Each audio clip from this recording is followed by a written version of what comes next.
I want to thank our special guests for coming so much, and we're going to introduce them in just a minute.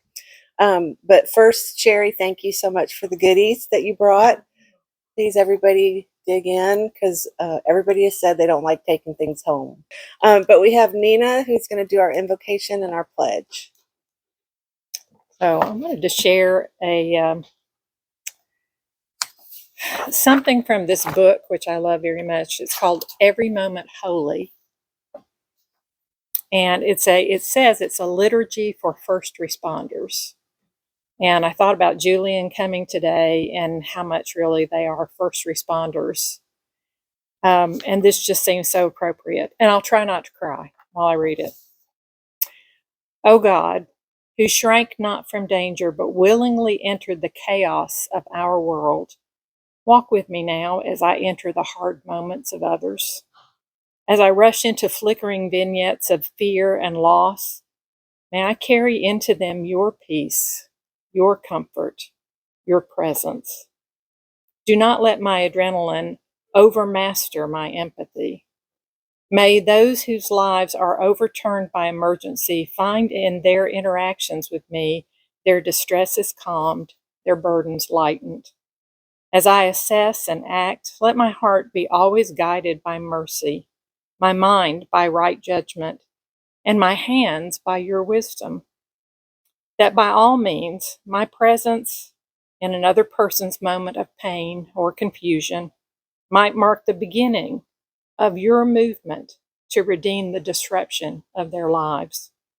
And in those situations where my strength or skill is not enough to aid or save, when loss or harm proves irreparable, let me neither rage against you nor against my own limits, O Lord, and let me instead find humility to trust your sovereignty and to comfort others however I can.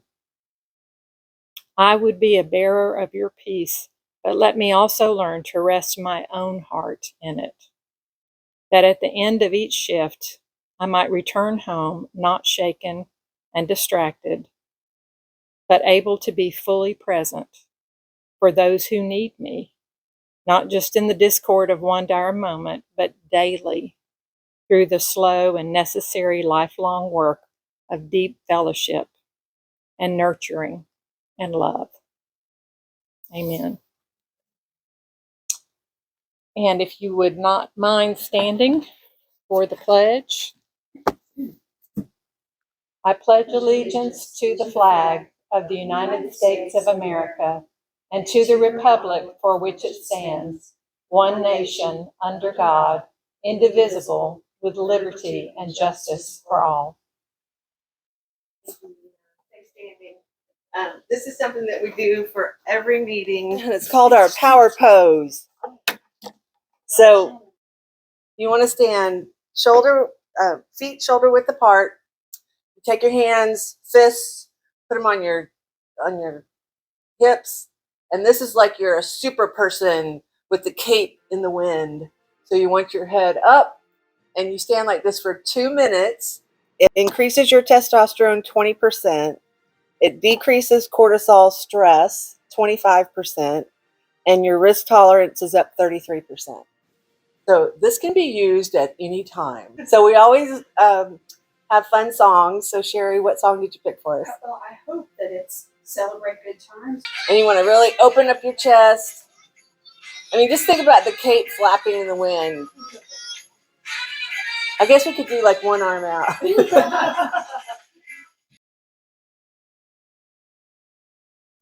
All right. Thank you, Sherry. It's the oddest thing. After about 1 minute and 45 seconds, I start thinking, I feel better.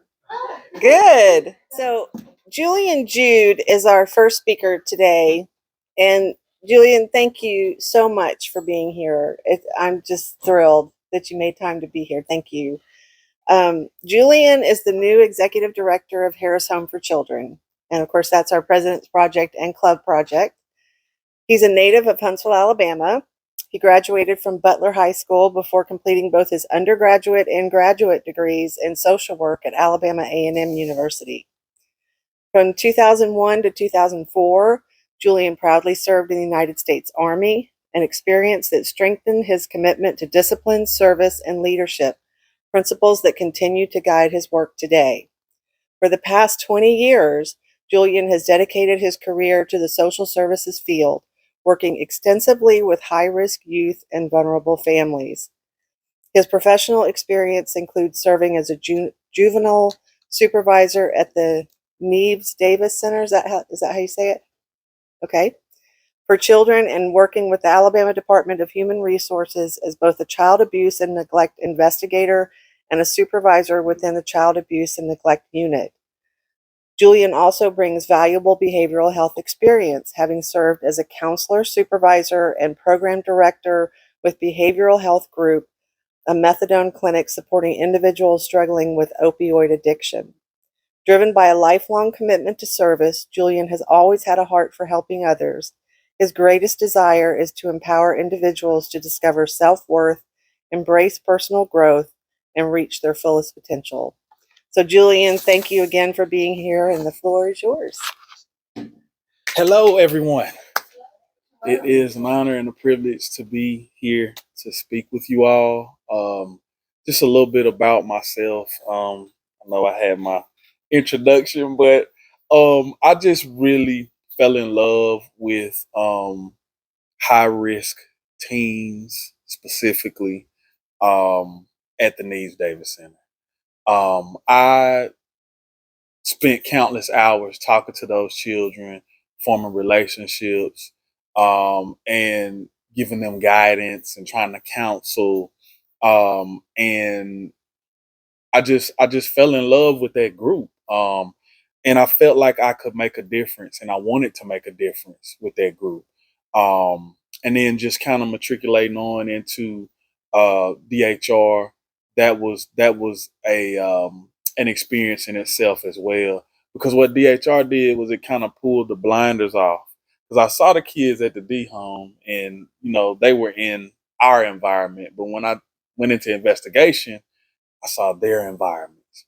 And when I saw it, it made me sad. Like, it literally, I've had, as a man, I feel like I'm a manly man, but it had me in tears.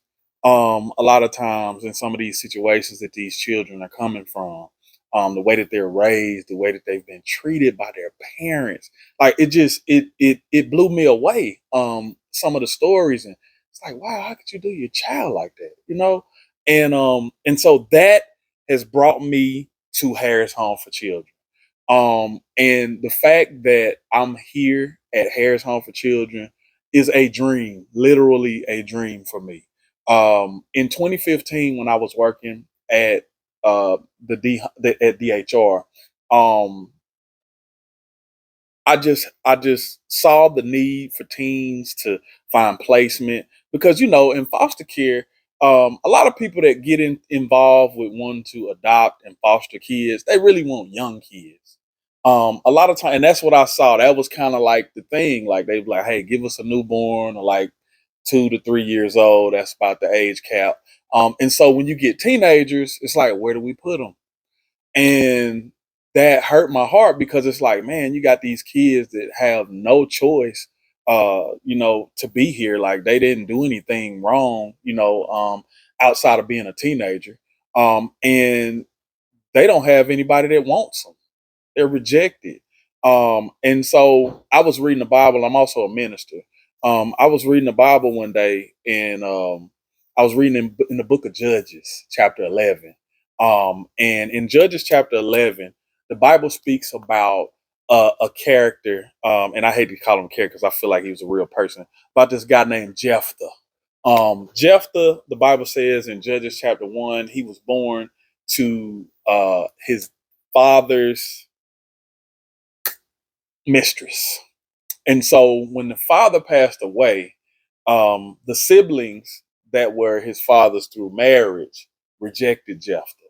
And Jephthah went on, and the Bible says that Jephthah went on to conduct riotous living, basically terrorizing where he was, and terrorizing the city, and robbing people, and doing all kind of things. And what it made me think was, man, people that feel rejected and thrown away by society, that's usually their mentality. They're angry. They're upset with everybody, even people that they don't know, but they just assume that everybody is rejecting them. So they develop this anger for people. And so what the Bible says was that Jephthah ended up doing his riotous living, and Israel got in trouble, and they were being attacked, and the enemy was approaching. And so everybody thought about Jephthah, and they went and asked Jephthah, "Hey, could you help us? Could you defend us?" And Jephthah agreed to defend Israel. And not only did he agree to defend Israel, but he went out and defeated the enemy for Israel. And how I read it was he was ecstatic, was happy about giving the opportunity to help his nation. And when I saw that, it made me think of my boys in the D home. It made me think about the children that I saw on a day-to-day basis working at DHR. And you got a lot of kids that are rejected. And then they may show behaviors. They may be at a situation where they feel like they have to lash out at people to protect themselves. But in their hearts, they want to be needed. They want to be loved. They want to be a part of society. And so I started working on this group home, and I was gonna call it House of Jephthah, the home for the rejected and the lost. And I put these programs together, and I got with two other guys that were really passionate about the youth that we were serving. And so they came, and we were having lunch meetings and talking about, okay, we need a nurse, we need a counselor, okay, we need to make sure we get the housing right, and where did you guys find anything? And so we did that for about 6 months. And of course, life happens, and I had a growing family, and got 3 children, and they were doing things. And so we kind of got away from it, and just the day-to-day business of DHR was kind of calling, and kind of got away from it. And years passed by, and this opportunity came up to be the executive director. And when I saw it, I said, wow, okay, that looks interesting. I want to do that. And so I put in my resume, and and after I interviewed, I just felt like God put this in my path. And so I'm here, and I just want to encourage you all, and thank you for being involved with our children at Harris Home, because they may not express it, and sometimes it may not look like they care, but they do. They do. Nobody wants to feel rejected. Nobody wants to feel like nobody wants them. And when people that they don't even know come up and spend time with them and love on them, and do things for them, that means a lot. That means a lot, and that's something that they can carry on into their life. That even if they are placed back with their parents, or if they're taken to another location, they're in a position where they have a seed that has been sown of kindness from strangers. And that means a lot, because now it's not the world hates me. It's some people don't like me, but it's good people in the world too. You know what I mean? And that will kind of change the way that they see life. And at Harris Home, we have 3 programs. We have the crisis program, we have the moderate program, we have the basic program. And I'm gonna explain those, and just kind of give you guys a little bit about my plans for the future. But the crisis program are usually kids that are just brought into care. They have, a lot of times they're going to be teenagers, but they can't find placement for these kids. And so when that happens, they'll call us like, "Hey, do you guys have room for a 15-year-old or 14-year-old?" And we'll take them in, and try to love on them the best we can. And then we have in crisis those that may have disrupted a placement. Like, say, for instance, they may have been in a traditional foster care setting, but then the rules in that foster home, they weren't able to follow. Because, and I'm going to be honest with you, a lot of people are unrealistic as it relates to 15 and 16-year-olds. I mean, come on, man. Like, they're gonna do stuff. I mean, we got to think about it. When we were 15 and 16, we did stuff. We didn't always follow our parents' instructions, especially being in a person that's not even your parent. Like, there, you have to build that relationship. You know what I mean? And so a lot of times they disrupt placement for not following the rules and stuff like that. And so those are some of the kids that we get in our crisis program as well. And then we get some kids that have some mental issues, maybe some diagnoses or something like that. Not too extreme, because we can't handle like those extreme mental illnesses, but we can handle like some bipolar or anxiety and depression, stuff like that.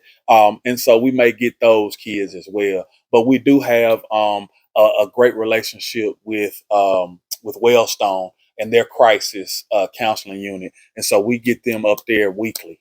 And we actually took some kids up there today, and they talk to the counselors, and they're always on call. They can come down if the child is having a mental health crisis. They'll come down and talk with them and stuff like that. And so that's our crisis program. And then we have our moderate program. These kids are some kids that have been in care for a little while. They are displaying behaviors that are that are typical teenager, really, but they need a little bit more work. They need a little bit more counseling. They need a little bit more love and compassion and empathy. And then we have our basic program. This program is basically a traditional foster care setting.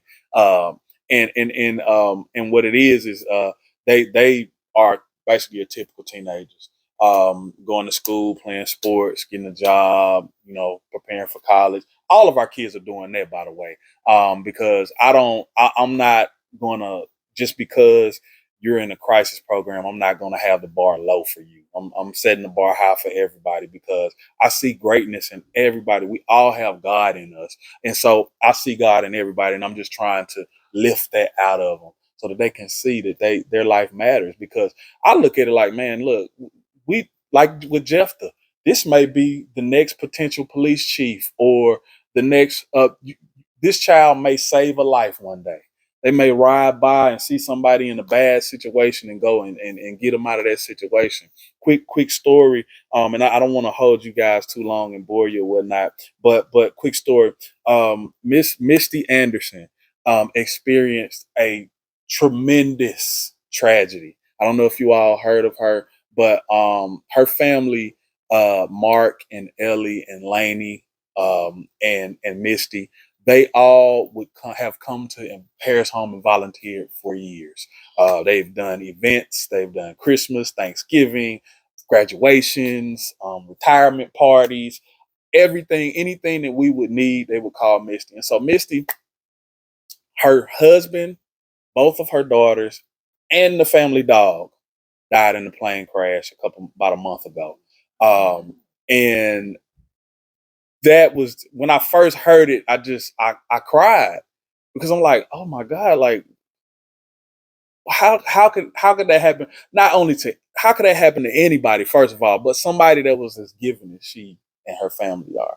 But we went to the memorial service, and a lot of our crisis kids don't know Misty, and they just, they just got into the program. They've been there for a couple of weeks and stuff like that. And so we went to the memorial service, and Misty wanted um to talk to the kids. And so she came out and she hugged everybody. And these kids loved on Misty as if they've known her all of their life. When I tell you, I was so proud of those babies. And they're not babies, I'm sorry. I was so proud of those young men. And I shook each and every last one of them, one of their hands, looked them in their face and their eyes, and told them I was proud of them, because they didn't have to display that level of empathy and compassion. But the work that you all do, and the work that the community of Huntsville and Madison County does for these children, coming in and showing support and bringing things and taking them places and just loving on them, just random acts of kindness.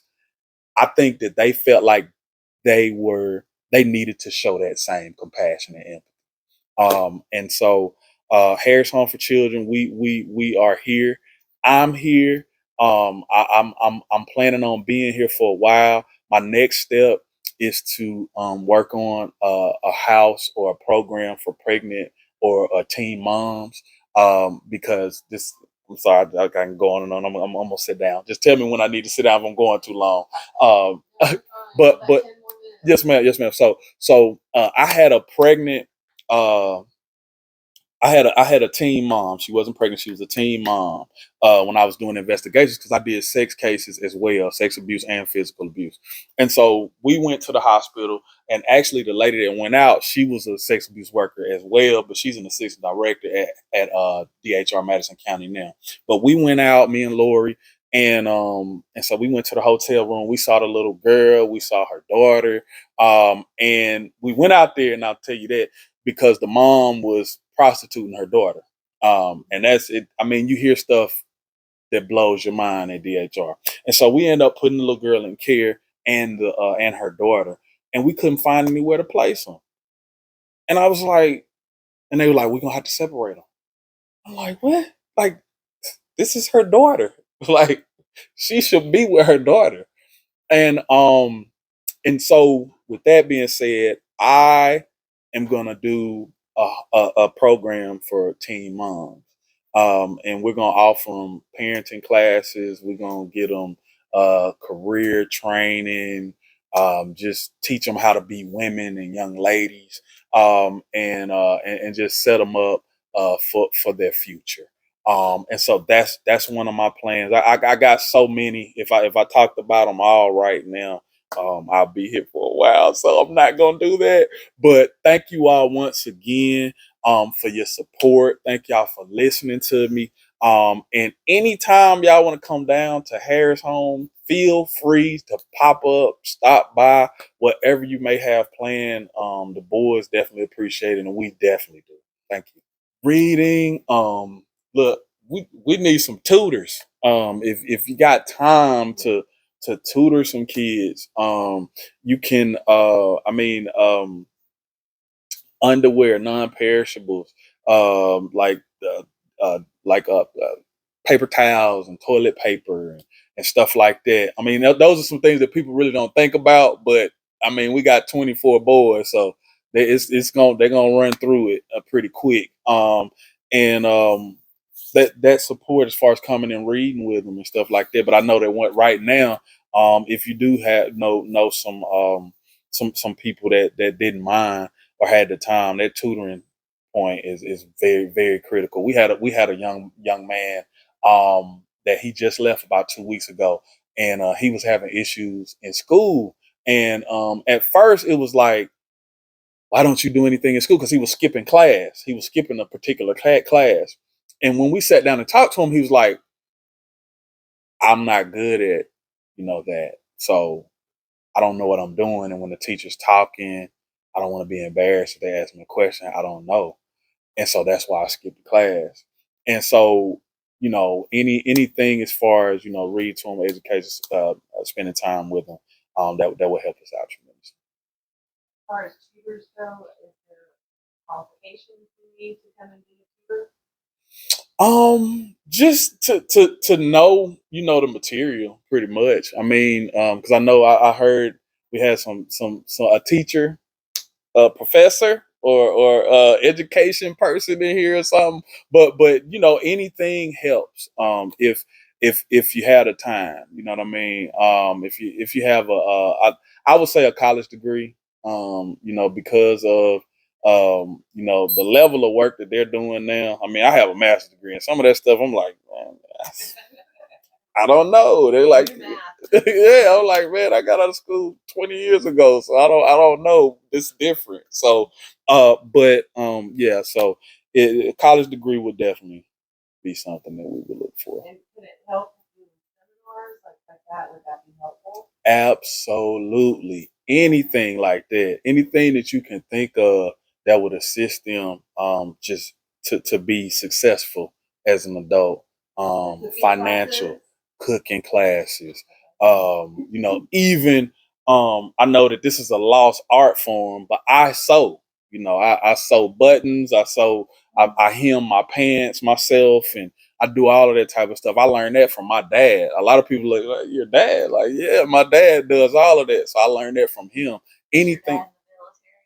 He worked for the Army for like 30 years. Yeah. So, yep. So absolutely, shining shoes and all of that. So anything that can help them with a life skill, I think would be very critical. Because I want to bring some people in like to teach etiquette classes. Teach them how to dress for an interview, how to speak, how to carry themselves when they're going out and trying to get a job and stuff like that. Something you do like for months or is it very Now, moderate and basic, they are there unlimited, just until they graduate out of the program. And typically with us, with moderate and basic, they will graduate out of the program when they graduate from high school. Now, crisis is temporary. That's from 1 day all the way up to 90 days. And so they got a shorter window. But I think anything, even with the crisis boys, just sowing that seed, I think that's critical that they can take somewhere else. Because if it's something that resonates with them, they'll take it and they'll use it. Yes, ma'am. All right, thank y'all. thank you. Julian, thank you so much. I know we've had a couple of things that we've done where we've been able to interact with the kids, and especially over at the soccer stadium, and they are so respectful. Which I don't know if y'all pound that into them that hey, if you're not respectful now, you can't go again. But they're delightful and they're very appreciative of everyone that comes, and so I've really enjoyed interacting with them. I think all the ladies have that have gone. And it was a great game too. So we have that. We're switching the agenda a little bit. We're going to have Becky go first because she has to get on the road, and she can tell you more about this, but she's going to Birmingham because she has to make 1,000,000 chicken casseroles and do the tablescapes for this Saturday. And y'all have heard me announce that. And I don't think we have anyone from our club that is able to go, but I went one year and it was a lot of fun. So Becky Vansant is the AFWC Alabama State President. She is in charge of everybody in the state of Alabama. And Julian, that's one reason I'm so glad you could be here where she could hear you talk. Because she can carry that message on to all the other clubs in the state. So I had little thoughts there.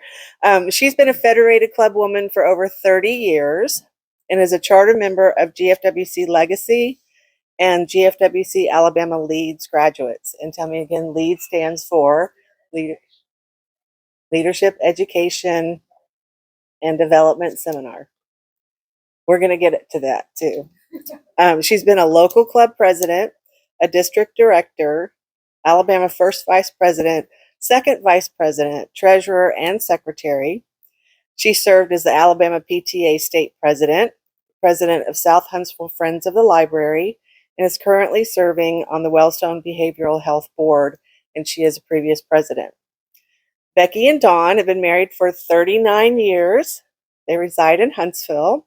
Their daughter Megan is 32, and she's a GFWC club woman, and she's an architect with the facilities group at NASA.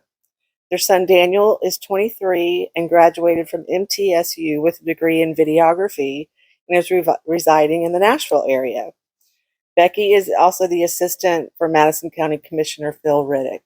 And I don't know how you do this, but you're always available if people have questions. But with everything you do, I don't know how, unless you just don't sleep. I think you sleep like a bat. But anyway, y'all please welcome Becky Vansant.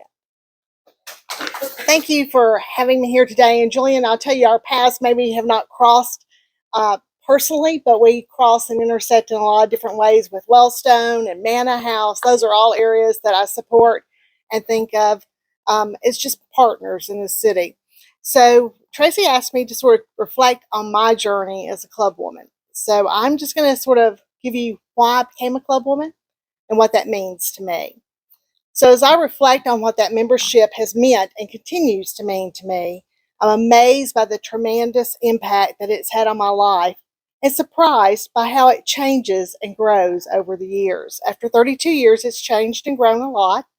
As a GFWC Alabama Leads graduate, which Tracy talked about, I've been trained to give you a 1-minute elevator speech about federation. But this goes so much deeper. 1 minute does not begin to describe the 32-year journey. As a young professional mother, I joined Heritage Junior Women's Club, and I embraced so many of the projects and programs the club supported: scholarships for young women, equal employment opportunities for women, lifelong learning, and more. Then there were the advocacy projects that revolved around children, violence, and the issues that they might face at home. My club members and I were particularly concerned before Columbine ever occurred about the increase in youth violence and school shootings. So much so that we organized a youth violence prevention and awareness symposium coordinating with the Department of Justice and the Madison County District Attorney's Office. So much passion and energy for causes during these years, and such great opportunities to grow professionally as I mastered public speaking, learned to network, gained experience in initiating and actually implementing programs. With time, I would have the honor of serving as a club president, and along with a partnership with an anonymous donor, my club would endow a scholarship at the University of Alabama, Huntsville, a scholarship that continues more than 25 years later. As I transitioned from being a member of a junior club to a founding member of a newly established women's club, GFWC Legacy, I had the opportunity to once again serve as club president and repeat my president's project of establishing a scholarship program. So as you can see, scholarship opportunities have always been important to me.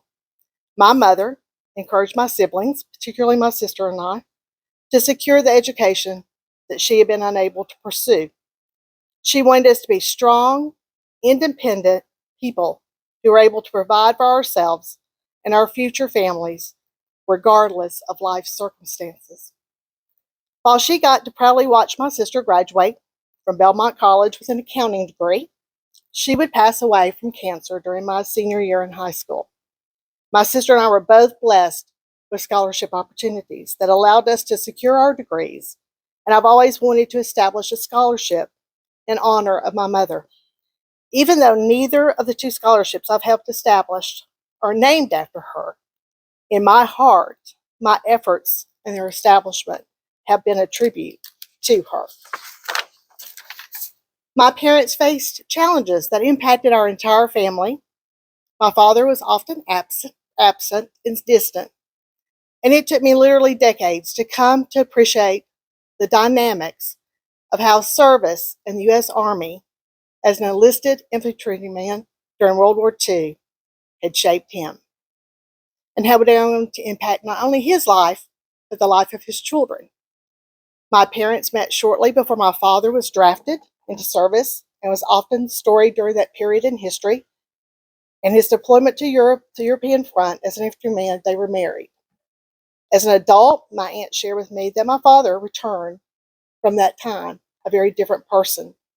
While our relationship was not always an easy one, I will always remember him defending his stance for a strong defense because he never wanted the women and children of our great country to experience the horrific experiences of war in our homeland. Every time I support a civic engagement and outreach program relating to veterans and enlisted military, I'm reminded of his sacrifice as a 21-year-old male who, prior to World War II, had not traveled beyond the boundaries of his small town in Tennessee. While our Federation is not a faith-based organization, it has given me the opportunity to live out my faith by attempting to keep the great commandment of loving my neighbor as myself. And what other organization would I have had the opportunity to serve in so many areas and address so many issues? Another area of significance in my life has been the mental health area, with a family member who was diagnosed with bipolar disorder as a teen. Every time my club supports our mental health center, I know that I'm making a difference and honoring my loved one. Federation gives me the opportunity to participate in something so much larger and stronger than just myself. It allows me to impact areas that I believe are vitally important to our society. Opportunities to address issues about which I was passionate and developed professionally were my primary reasons for joining a federated club, but how significantly I have benefited from those experiences as well. My world has expanded, and I have made lifelong friends across state boundaries. I can't begin to name the incredible women who have helped shape me, and I can't begin to list the amazing opportunities this organization has provided me. After 32 years, Federation remains a driving influence in my life, and I have every intention to remain an active club member until my health or life circumstances may prevent me from doing so. Even if that were to occur, I know that in my heart, I will always be a Federated Club one, and that memories of precious friends and incredible experiences afforded by my membership will remain with me until the end. And I can only hope and pray that I've shared this opportunity with others, and particularly with my daughter and other young women. Thank you. Well, next we have Cynthia Geis, and I know we've talked about this in our club, but we are the local club. Cynthia is part of the North Alabama district. She's our district director, and then Becky is the state president. So there's also tucked in there the region, and I don't know a lot about the region, I'll be honest. But Cynthia is the GFWC Alabama North District Director, and Sherry and I were able to go to one of the meetings. So I have it on our schedule that hopefully everybody can go in the spring because it's in Huntsville. But one of her goals, is to personally visit each of the 12 clubs within North District to meet members and learn more about their service initiatives. So you can cross us off. We give you a checkbox. She's been a Federation Club woman for 35 years and on the GFWC Alabama board for 31 years, serving in every elected officer position except secretary. That's awesome. In 2000, she was a founder and the first president of GFWC Legacy. Cynthia is also a member, and this is a question I get a lot. Can you be a member of more than one club? And Cynthia answers that because she is also a member of GFWC Alabama Jubilee Women's Club, where she serves as treasurer, the GFWC Alabama Foster House, and that's for the state headquarters. Thank you. That's where Becky's heading. That's the 2728 Nyazuma Avenue. So that's our 2728 Society, and Foster House decides how that money is used. Is that correct? Okay. Nationally, she participates in 4 clubs. She's not busy. GFWC Past President's State Club, where she serves as president. GFWC Past Junior Directors Club. The GFWC Emeralds, and she is president for life of the GFWC Condensations. Cynthia is also a member of the National and Alabama Association of Parliamentarians and the National Women's History Alliance. She's done everything, y'all. I mean, you talk about a resource for us to reach out to. Her service expanded regionally when she became the GFWC Southern Region Treasurer in 2014, eventually serving as region president from 2020 to 2022. A Huntsville native, Cynthia has been married to Greg Geis for 49 years. Congratulations. Greg and you may have seen him if you've been around, he's the one taking pictures. He's an honorary member of GFWC Alabama and is also a member of the GFWC Boosters and GFWC Alabama Foster House Club. Their son, Jeff, makes his home in Chicago, Illinois. And she was talking before the meeting about heading up there. He has a 4-year-old son, Finn, and Greg and Cynthia are active supporters of the Huntsville Symphony Orchestra, the Huntsville Museum of Art, Bird on the Mountain, and the Huntsville Botanical Garden. They are congregants at St. Thomas Episcopal Church, where Cynthia is chairman of the Finance Committee. Cynthia is a 2019 graduate of Education for Ministry, a 4-year distance learning certificate program in theological education offered through the School of Theology at the University of the South of Sewanee. In September 2018, Cynthia retired from the Department of Defense with 39 and a half years of service. In her spare time, I don't know where you find that, she enjoys reading, traveling, and spending time with family and friends. So thank you again for being here. And Cynthia, come on up. So thank you so much for inviting me. I do have a goal of visiting all the clubs in the region. So this does put a punch on my dance card, but I love being with clubs. When you asked me to talk about my federation journey, I started thinking about it, and I thought if it has a subtitle, it's called The Accidental Journey. Because when I became a member of Heritage Junior Women's Club in 1990, I never, ever thought that I would be here in 35 years.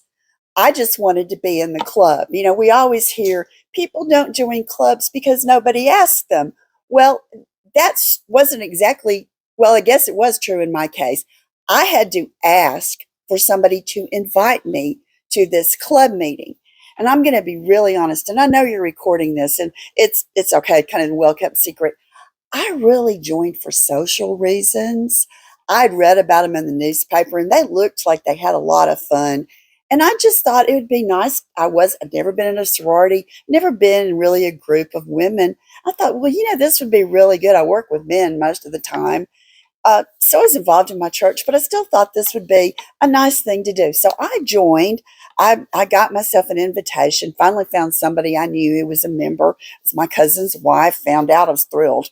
So I got myself invited, and then I joined, and I found out, well, they do this service thing. They had at that time what we now call a community service program. They were called departments back then, and they had departments. Well, when I found out there was one called arts, I'm a very arty person. Yeah, sure. But I do appreciate art. Not that that's where I want to be. That's where I'm always going to be. So I joined the arts department.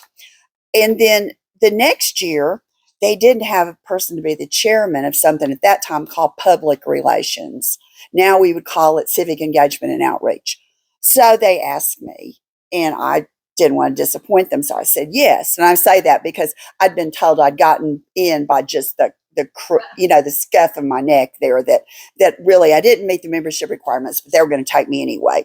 So I have been the last 35 years trying to prove to them that I was worthy of their asking me to be a member.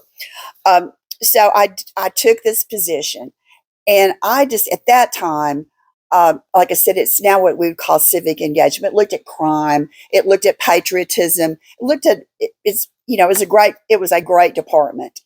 But there was something under there that to me, and we say this in GFWC, find your passion. And I found my passion was domestic violence awareness and prevention. And when I first focused on that, it was a very personal reason. I had been in an abusive dating relationship in college. That is something I do not talk very much about. But I think that's what drew me to this program and wanting to work in that area. And then as I started working in it, I found that there were women in my club who were at that time involved in an abusive relationship. So I started becoming more and more involved in understanding it, talking about ways to prevent it, ways to mitigate it, how to get them to safety, how to get them to decide that it was time to leave. So that was where it started.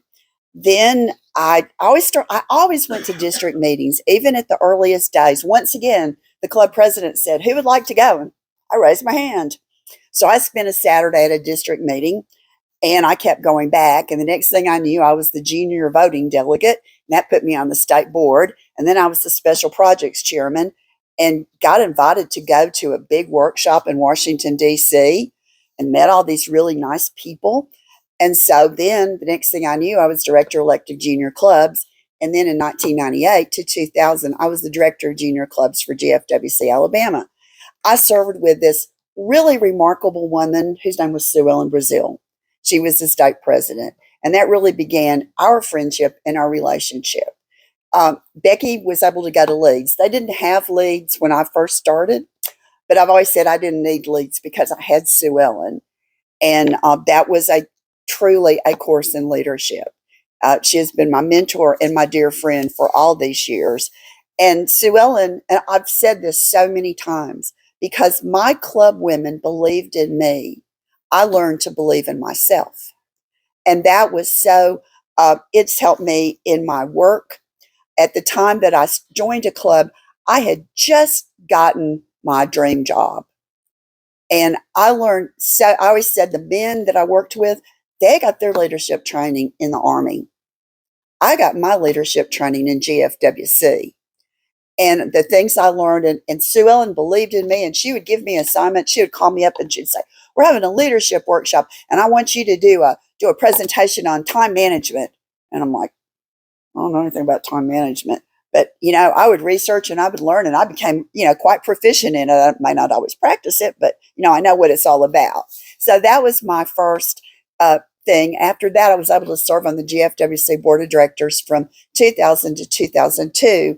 And I served as Home Life Special Project Chairman. And that's another, now that would be under Health and Wellness probably. But I had these wonderful affiliates. I had Easter Seals. I had March of Dimes. I had Canine Companions for Independence. And I learned about all of those. And that's one thing I like about GFWC. It's so broad, and there's so many different things. Harris Home for Children, working with children. We were juniors. We worked on Advocates for Children. We adopted that as the junior special program when I was junior director, and it's still the junior special program. Of course, we all know that any club can participate in the junior special program, but that's something that has always been near and dear to my heart, supporting children where they are, making their lives better. The other thing I worked with, and I'm going to talk about how all this came through, adults with disabilities, working with those things. I had never, after my tenure as junior director, my intention was to come back, get, be a good club woman, and then get really involved in the district. Maybe someday I'd be district director. So I got a phone call from a past state president, and she said, "Girl, we've talked. We need you.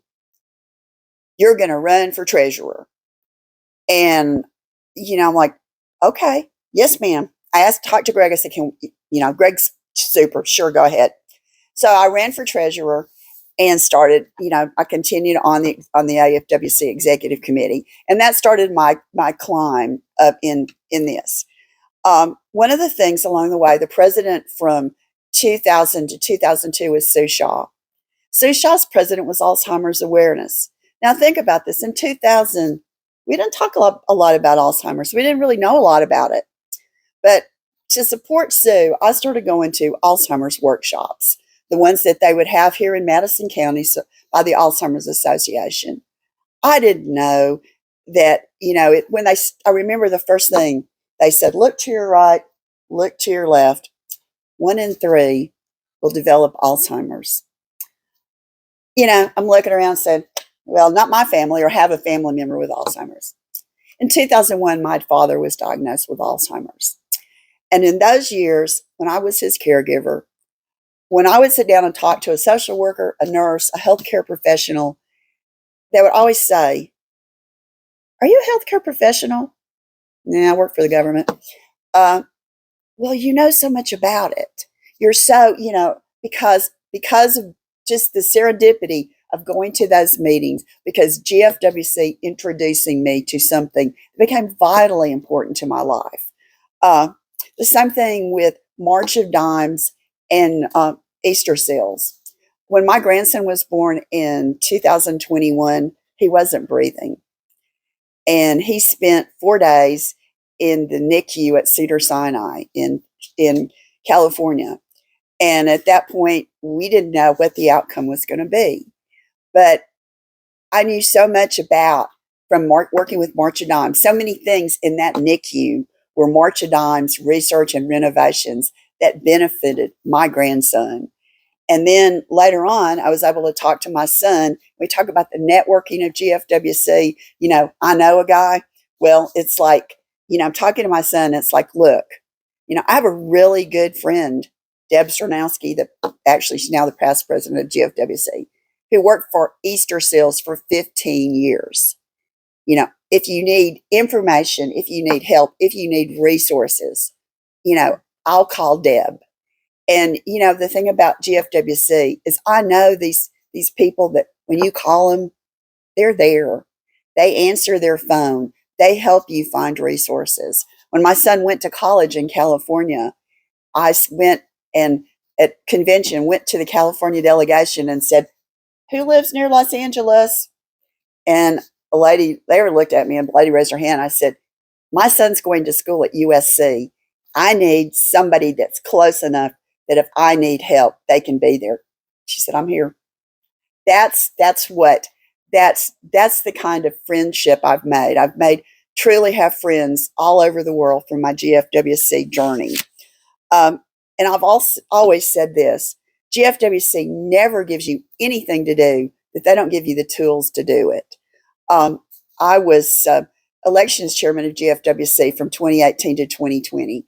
I hope that I will be the only elections chairman who has the distinction of never holding a live election, because the convention was canceled because of COVID, and we vote at the convention. I conducted an online vote for the 2020-2022 officers. And, you know, when I first was assigned that responsibility, it was rather daunting. But once again, there were the tools and the people to help me get there to have that election. Then in 2020 to 2022, I was region president. Guess what? My first region meeting was also canceled due to COVID. So once again, we did it online on a platform.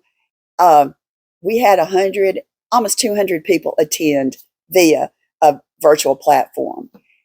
GFWC, Jolie Frankfurt, Marion St. Clair walked me through every step of the way. And we had a 6-hour region meeting with a tour of the suffragist sites in Huntsville, Alabama. So I'm proud of that, but I'm proud of the abilities and the capabilities that GFWC helped me develop. I'm like Becky, public speaking, writing, all those skills I've learned through GFWC. I love the breadth of activities. It's not a single focus club. I have nothing against the Lions Club. I love what they do with vision care, Kiwanis with their international focus. There's so many things, but I like GFWC because to me it's like a smorgasbord. And if you're not interested in this, I bet you there's something else out there that you are. Also, you know, the mission statement of GFWC is community improvement by enhancing the lives of others through their volunteer service. And we talk about enhancing the lives of others, but in my 35-year journey, one of the lives that's really been enhanced is mine. Because I've also found that when you work and you do something for somebody else, it enhances. I'm sure that I get so much more out of it than they do. And I'm sure you feel that way too. I remember one of the first projects I did, we worked at Panoply and we were doing the art tent. And a lady brought her child over and he had some very developmental delays and he was very physically delayed. And I helped him make a hand puppet. And the joy on his face when he held that puppet was I will say it was very moving. And obviously I still get emotional when I talk about it. But also his mother telling me, thank you for helping him. Thank you for seeing him. And that's, I don't think any parent should have to tell you thank you for seeing their child. But I'm glad that I was there to be able to do that. And I made myself a puppet that day and I kept it on my refrigerator for years to remind me what this is all about. Because my favorite thing to do is hands-on service projects. And like I say, meeting clubs and finding out what you're doing. Because I actually am old enough to have known and actually met Chessie Harris. So, but knowing about what they're doing now and how they need help, I'm sitting here thinking of ways I could help them. Because I'm thinking, hey, I could do that, you know. So it's just, I am a girl who can't say no. But it has been a wonderful journey. And like Becky, I plan to continue this journey until I'm just not able to do it any longer. And then I'll still be doing it in my heart. I don't know if you know the Junior Pledge, but the Junior Pledge is very simple, and I may not get it right. But it's like, you know, I pledge my loyalty to the Junior Club woman by doing the work I've been given to do better than ever before, by being prompt, honest, and courteous, by living each day trying to accomplish something, not merely to exist.